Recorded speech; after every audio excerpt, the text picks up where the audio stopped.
everyone, welcome back to Jared'sMineSTUFF, and in today's video, I'm going to do something a little different. Instead of doing like a gaming video, today I'm going to be doing a review video, and I'll be reviewing all of the Sony PlayStation consoles, or at least the mainline ones. But yeah, so we're going to be going in chronological order from 1994 to 2020 with the release of the PlayStation 5. So, let's get started here. So first off, we're starting off in 1994 with the original Sony PlayStation. So, the top of it here, we have the side here, the back with the power and component and AV out. The other side, and the front where you have your two controllers plug into and memory cards. Now, what makes the Sony PlayStation revolutionary for its time was that it was one of the first consoles to use CDs instead of cartridges, which allowed much more storage for it to make games with. So, games could be bigger, and then they're in turn 3D, which is part of the reason that the Sony PlayStation was one of the first 3D consoles out there. So, there are three buttons at the top. There are open, power, and reset. So, the open button opens the CD part, where you put the CD in, put it in, shut it. The reset button resets the memory on the console, and then power, of course, would power it on if it was plugged in. And so yeah, that is really all there is to the Sony PlayStation. They did release the PS1, which is the slim version of the Sony PlayStation, released in 2000. So here is the original PlayStation controller. This is not a DualShock controller. This does not have any rumble or analog sticks. It's just the square, triangle, X, and circle. The start, and there's the select button. Then you have the D-pad here, and of course you have the R1 and R2. But yeah, that's really all there is to the original. I did make a DualShock, which came out for PlayStation 1, but I do not have one here. But yeah, so this is the very original Sony controller, the Sony PlayStation controller, with the original Sony PlayStation console. But yeah, that's all there is really to the original Sony PlayStation. Now it's time to move on to PlayStation 2.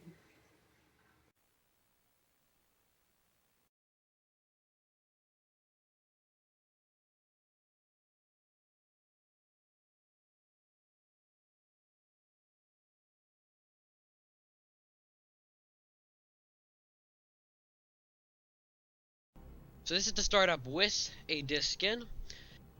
Now you're about to see it with a disc out. So the white part right here is the console logo. Now the bit you saw before with the PlayStation logo itself is actually it registering the disc. Now since there's no disc in, there is no PlayStation logo. Now as you can see, this is the only really part of the UI, which is just showing what you have on your memory card. Basically, we could do you copy all, you could delete what's on your memory card. And then there's also a CD player, because the PlayStation was a CD player. Not DVD, not Blu-ray, CD. But yeah. And all these, of course, the colors in the back are pretty, yeah, they're pretty cool they were cool back in the day. Yeah, but now it's time to move on to the UI of the PlayStation 2. Alright, so in the year 2000, Sony released the original PlayStation 2. Now, I do not have one of the original big models, but I do have the PlayStation 2 Slim, which was released in 2004. Now, the thing about PlayStation 2 is that normally the consoles are black with purple text, but this is a PlayStation 2 Silver Edition. So I do not actually have one of the black ones, but this should work. Now, at the front here, there are the two memory card slots, and then where two controllers can plug in. They did release a PlayStation 2 multi-tap too, just like they did with PlayStation 1. And there also are the two USB ports, power button, and the disc open button, which opens up the cover where you put a disc in. And then on this side, you have just nothing really. The back here, we have the power cable. Now, the PlayStation 2 main one actually has a different power cable. It's like the PlayStation 1. But this is slim, so it doesn't use that. We then have the component. We have a digital out, and then there's Ethernet, which is actually interesting because the big PlayStation 2, you had to get a network adapter to get the Ethernet port, where the Slims already came with it built in. Now, and here's the other side. Now, it's cool. One of the cool things about PlayStation 2 is that the first Sony console that could be put horizontally or vertically. So yeah, that was one of the cool things about it. Now, for that too, the PlayStation 2 and the Slim, you can actually turn the logo depending on what orientation. So right now the direction is horizontally, but then you can actually turn the logo here. And now it's up vertically. So when you have the console up vertically, the logo will match. Yeah, that was one of the cool things about it.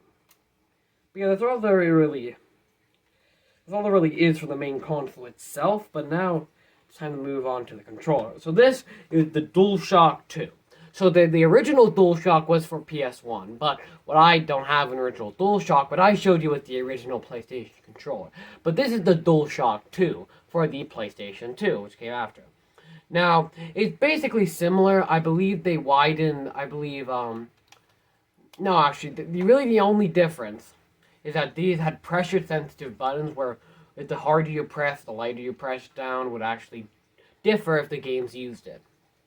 And, yeah, that's really all there is to the DualShock 2. It's not that different from the original.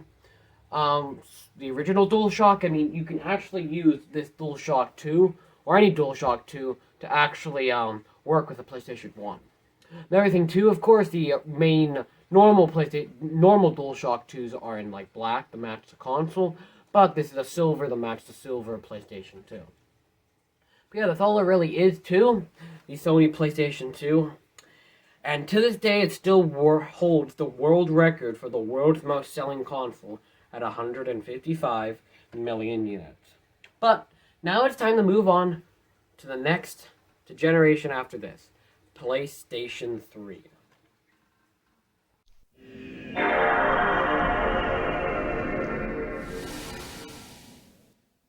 And that is the startup of the PlayStation 2.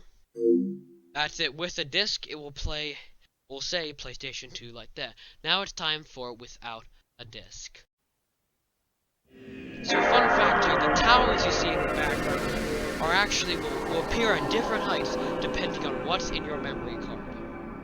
This is the PlayStation 2's thing without a disc. Now for these two, for the PlayStation 1 and 2, there's not going to be too much for the UI because they were basically just put a disc in play. But when we get the PlayStation 3, 4, and 5, there's going to be more of a UI tour. So you have browser and system configuration, and this little spinny thing. It's a bit more polished compared to PlayStation 1's. But yeah, that's really all there is. A little bonus. Because here's a little bonus thing though. So PlayStation 2 is backwards compatible with PlayStation 1.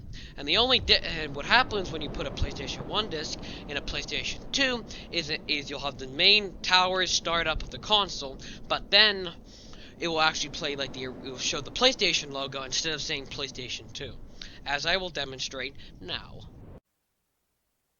So I see the normal console boot up itself, and then just like the PlayStation 1 did, but yeah. There we go. Now on to PS3. Alright, so in 2006, Sony released the PlayStation 3, which was revolutionary in many ways. First off, it was the first proper online console. Technically, PlayStation 2 was online with the Ethernet port, but this was the first time it was Wi-Fi, wireless connection and everything. Secondly, it also was the first HD console. I mean, PlayStation 2 had some HD games at 1080i, but this was the first time the PlayStation actually used HDMI, for example. So it was pretty big. Now, this is not one of the original launch models. PlayStation 3 launched with a 20 and 60 gig, with the 60 gig being a full backwards compatibility, hardware backwards compatibility, which means the parts of the actual PlayStation 2 and 1 were inside of it. That's what hardware means. Hardware backwards compatibility. And yeah, now this is not one. Later they released a 40 and 80 gigabyte. This is the 80 gigabyte non-backwards compatible with PlayStation 2. Now, there was actually... Now, all PlayStation 3s are backwards compatible to PlayStation 1. So, even like even the later revisions, too. They're all backwards compatible with PlayStation 1. Now, so here's the front of the console. So, you had the whole PlayStation... You have the old PlayStation 3 logo there. It has... So, here it has the disc eject button and the power button here. So, this actually uses a slot loading drive, too. Now... Another revolutionary thing, too, was it was a Blu-ray player. We have the bottom, if it's on vertical orientation. The back here, we have the power cable, like a power switch. Here. We have the Ethernet cable, Ethernet port, HDMI, another, like, AV out, and then component, too. Because PS3 did support component. And here's the top of the console, too. Now, one of the things that made PS3 so expensive at launch was the fact that it had Blu-ray in it. And Blu-ray was really expensive during the time. But actually, this was a very affordable Blu-ray player at $600 for the 60 gig, $500 for the 20 gig. But this is a very affordable Blu-ray player back then. Now Blu-ray players are very cheap.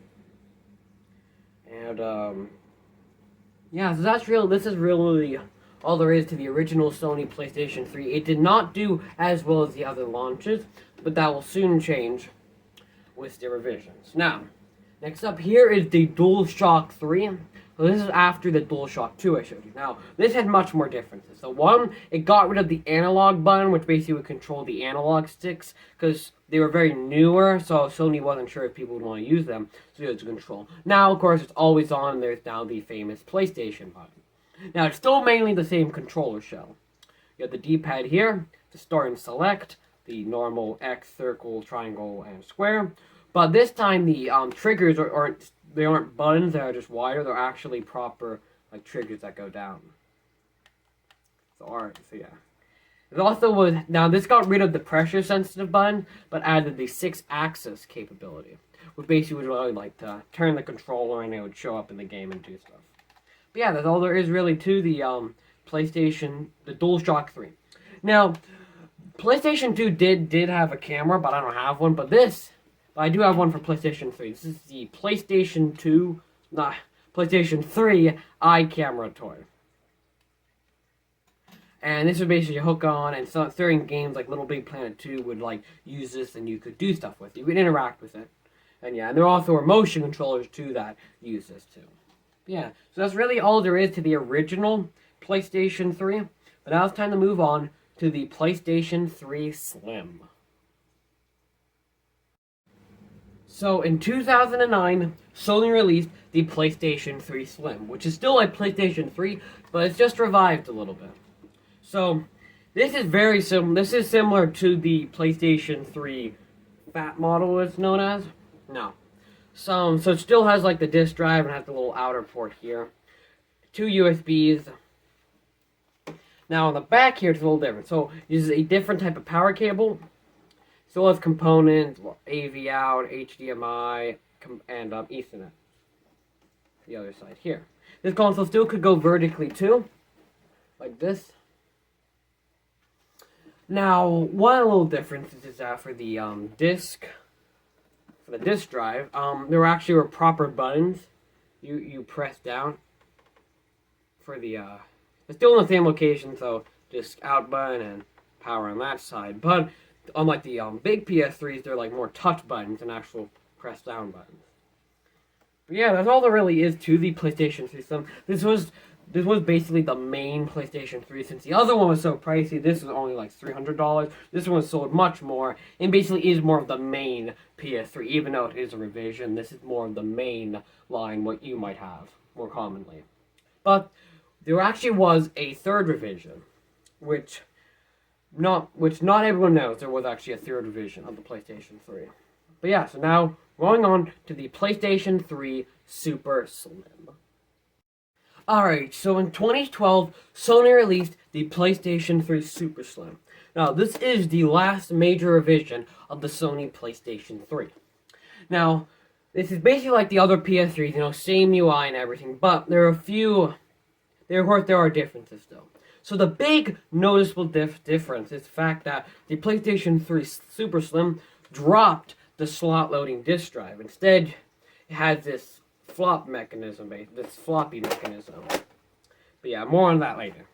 So the front of the console here, still two USB ports, power on this side, and the part that actually opens up the disc tray on this side. Here is the bottom of the console in vertical orientation, where you can actually pop the cap off, and there's actually a stand that goes on. Put it in its vertical orientation. The back has basically the same ports, same power cord, component, AV out, HDMI, and Ethernet. The top of the console if it's in vertical orientation. Here's the bottom of the console. And the top of the console. But yeah, so more into the disc tray. So when you press down on this end of where the PS logo is, like a little strip here, you can kind of see that it's like a strip. Press down. So you press down there, and this slides open. You put your disc in like on a PlayStation 2 or 1. Slide it over. And like I showed before, you can just manually open it and close it, but there is an actual button that you can do that. But yeah, so that's really all there is to the PlayStation 3 Super Slim. And like the Slim 2 and the PS3 Super Slim, they still use the same controller and stuff like that. That hasn't changed. But yeah, it's just different. More revision, making it slimmer and slimmer. Now the part of the reason this was not as popular was because it was released like a year before PlayStation 4 ever came out. So that was a little thing, and then it's just much more smaller. Most people consider it cheaper because it doesn't have an actual slot loading disc drive, uglier, And this was actually discontinued in 2017, this model. So it was produced for a decent amount of time. But yeah, so now we're done with the PlayStation 3 era. It's time to move on to the PlayStation 4.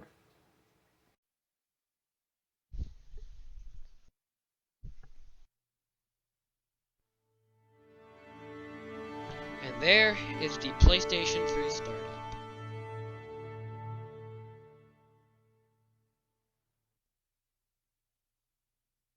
Alright, so the PlayStation 3 was the first proper digital console with digital games. So, like, the PlayStation 1 and 2, you have to put a disc in order to basically do anything. With PlayStation 3, you can have digital games, and you can have a bunch of other things on it too. So to the menu, so the XMB is what the system is called. It stands for Cross Media Bar. This is where you kind of scroll across and you scroll down, basically. So, for example, this is the PlayStation Network tab. This is where your What's New is, your trophy collection, the PlayStation Digital Store, and account management. On the network, you have Internet Browser, Internet Search, which is pretty cool for the console. Which, yeah. You also have Remote Play for PS Vita and PSP, and Online Instruction Manual. Now, this is where all your games will be listed, like all your digital games, and if you had a disc in, it also would show up too. Now, I don't have any digital games or a disc in, so it just shows the PlayStation Store. Now here are the TV and video services where you can have Netflix and Amazon, which is already here, and you can also add other ones too, I believe. This is video where you can have like videos that you just record and you upload them to the console and stuff like that. Music, this is where you have like Spotify playlists or just general playlists.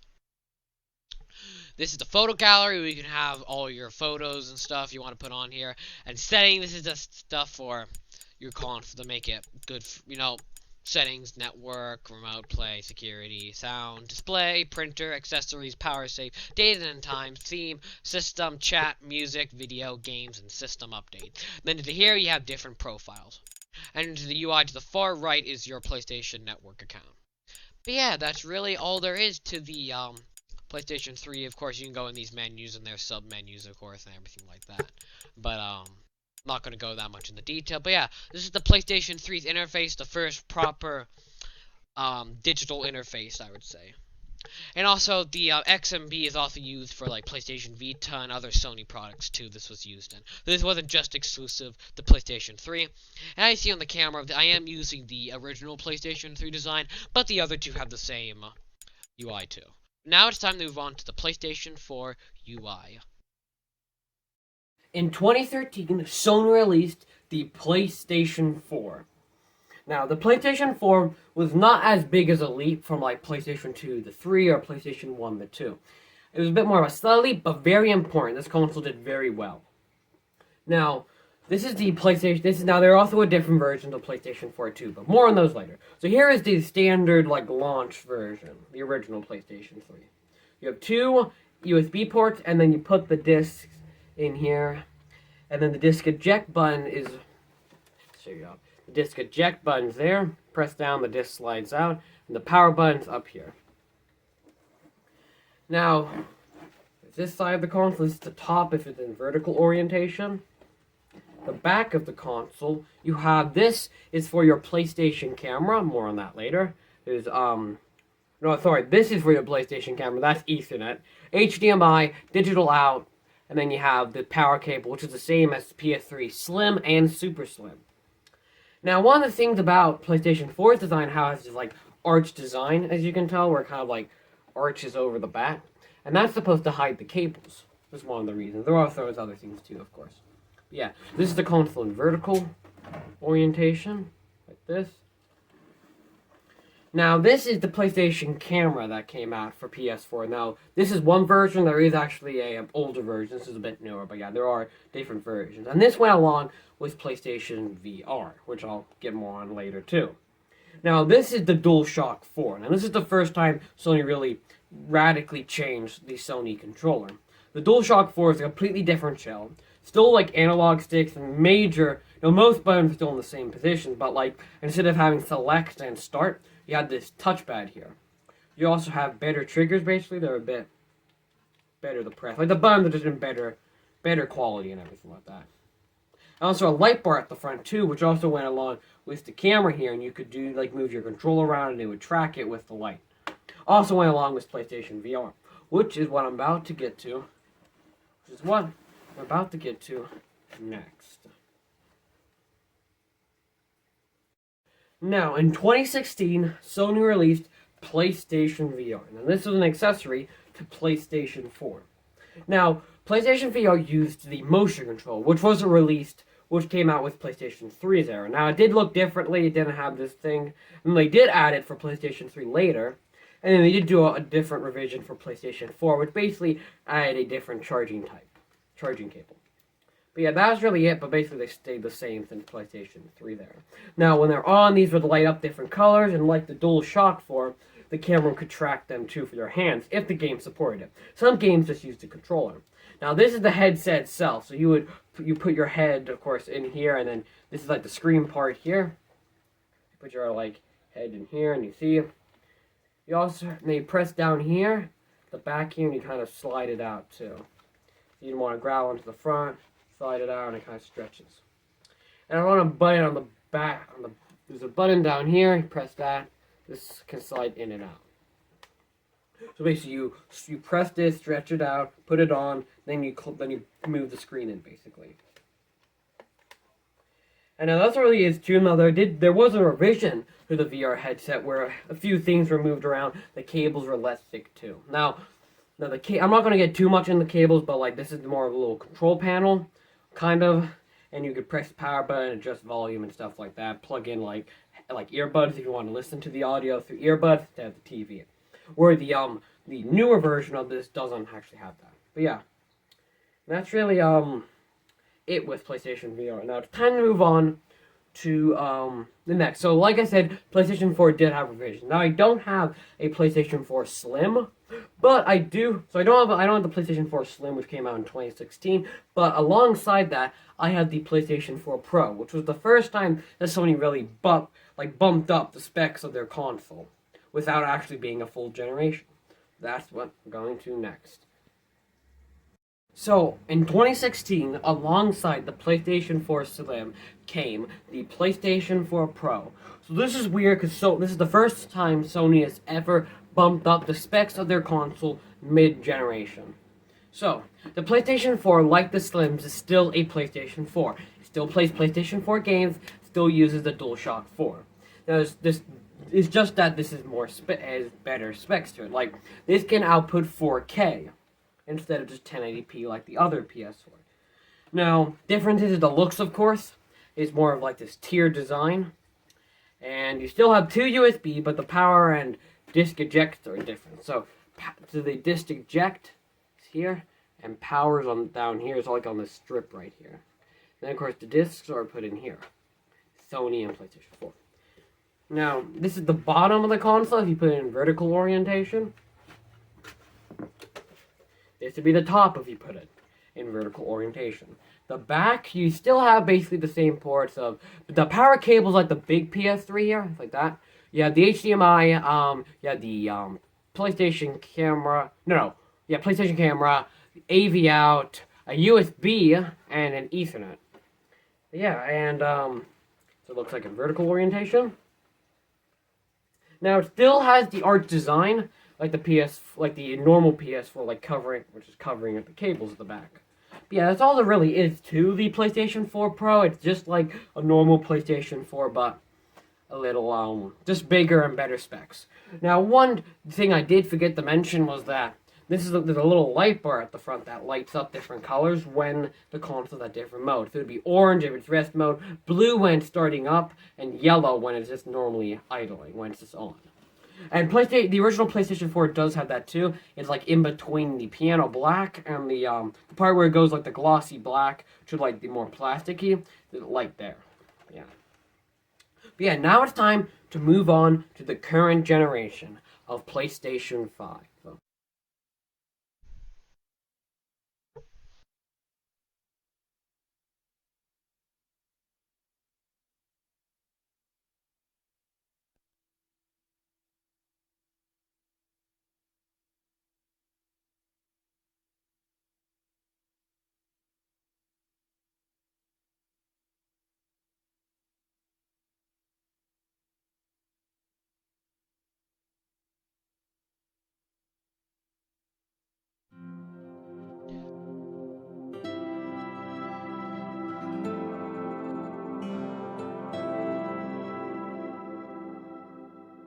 And that is the PlayStation 4 startup.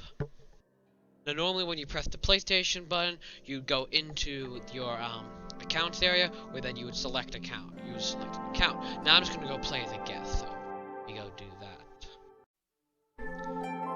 So here is the PlayStation's menu. Now PlayStation 4 does not use the XMB like PlayStation 3 does.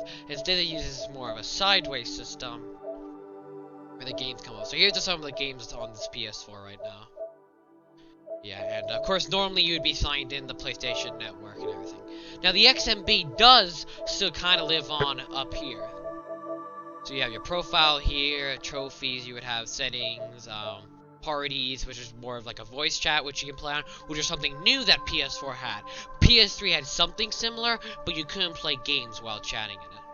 You also had messages where you talk to your friends, events, friends, and then notifications and PlayStation Plus.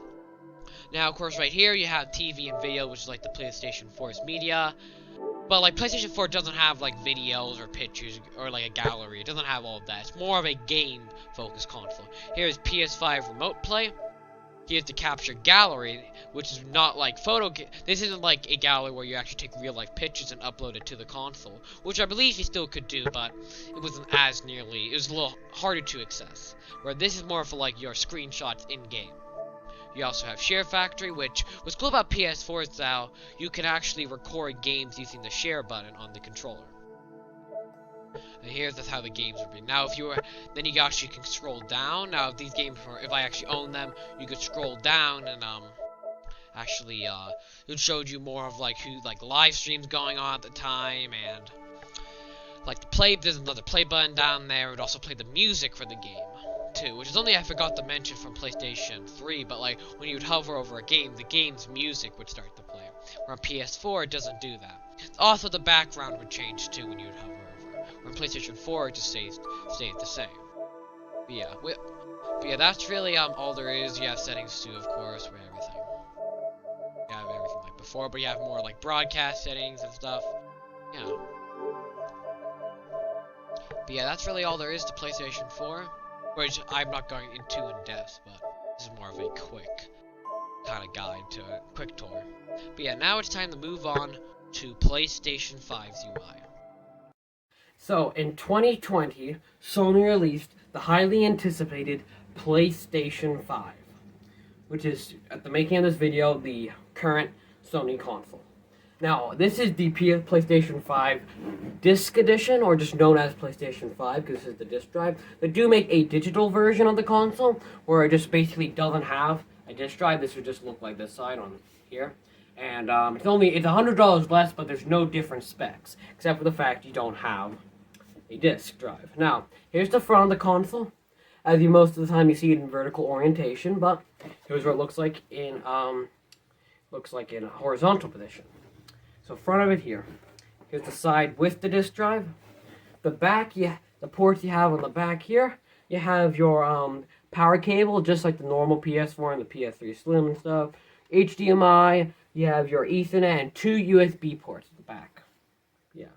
Then you have the side here, which does not have the disc drive on it. Now for the front of the console, there's a USB port and a USB-C. Right there, it's hard to see. See? And there's 2 buttons there at the bottom here. There's the power button. And above that, there is the disc eject button. Now, if you have the digital edition, you won't have the upper button there. Hard to see. I can still be able to piano black this. Now, yeah, you can take these white plates off, and you can actually put different colors on if you want. And there's a light strip too, like PlayStation 4. Same colors. How it works: orange rest mode, white running, and blue powering on, and basically runs along the curve here. Yeah. Now with the new PlayStation 5, they released the new PlayStation controller. Now this is not a DualShock, this is the DualSense controller. Now the DualSense is very different from the DualShock 4. It's similar but different. Now, the buttons are more in like a more like reflective. Don't know a way to describe it, but yeah, they're not colorful. They're just black and white. That's the theme of the console is more of a whiter console than like PS4 and PS3 that is blacker. Still touchpad. PlayStation button changed. Instead of being a whole circle, it's just the logo cut out. And this actually has the DualSense has a built-in microphone, which you control by unmuting and muting it there. Now the DualSense does not have a light bar at the front, but around the D-pad it will light up. And the triggers and the button just feel much better too, and the quality is much better over PlayStation 4.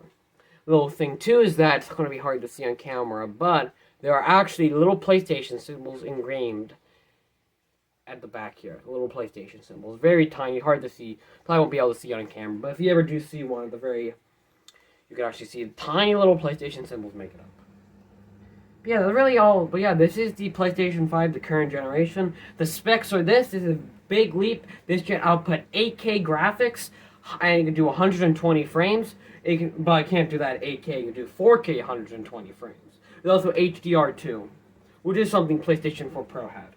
But yeah, and yeah. And everything too about the PlayStation panels, the little inside here is also made up of PlayStation symbols too. Yeah, so that is the PlayStation 5 main console with the disc. Now, just so you know, in horizontal does not go like this. It goes with the disc drive at the bottom.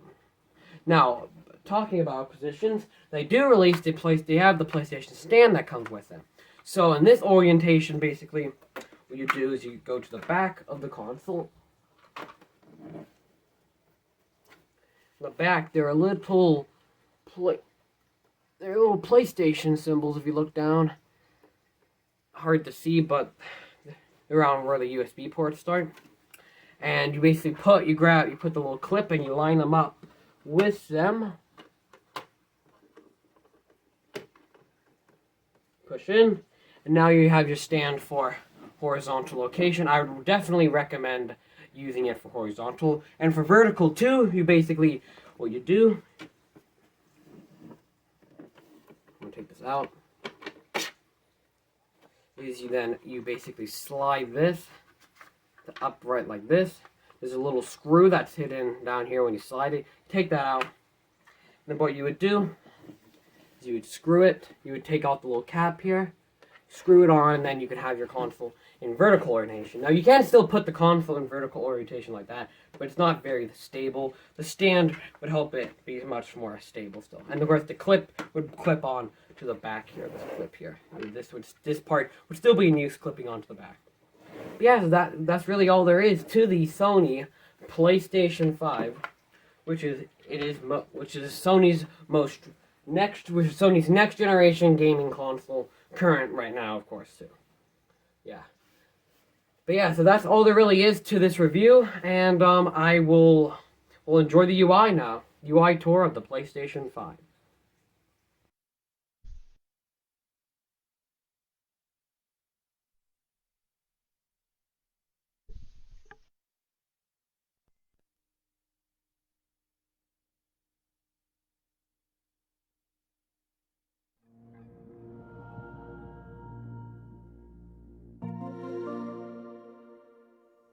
And there is the PlayStation 5 startup. Now the PlayStation 5's UI is very similar to the PlayStation 4's UI, so don't expect too much difference, and just like PlayStation 4, I'm going to log in as a guest. So here we are. So there's some differences. So like PlayStation 3, the console, when you hover over a game, it will change the background and play the music. So for example, this is Jared'sMineSTUFF Player, which is a free, complimentary, pre-installed game that comes to your PlayStation 5. It is a tech demo to show off the DualSense controller. As of course, you have your other games here, and then of course underneath them. So for example, like Jared'sMineSTUFF Player, next to the words, there's a little PS5 symbol next to the icon. Where it says Jared'sMineSTUFF Player, on the left of it says PS5. But if you go over like Minecraft Dungeons, which is a PlayStation 4 game, it says PS4. That's how you know the difference from a PS5 game to a PS4 game.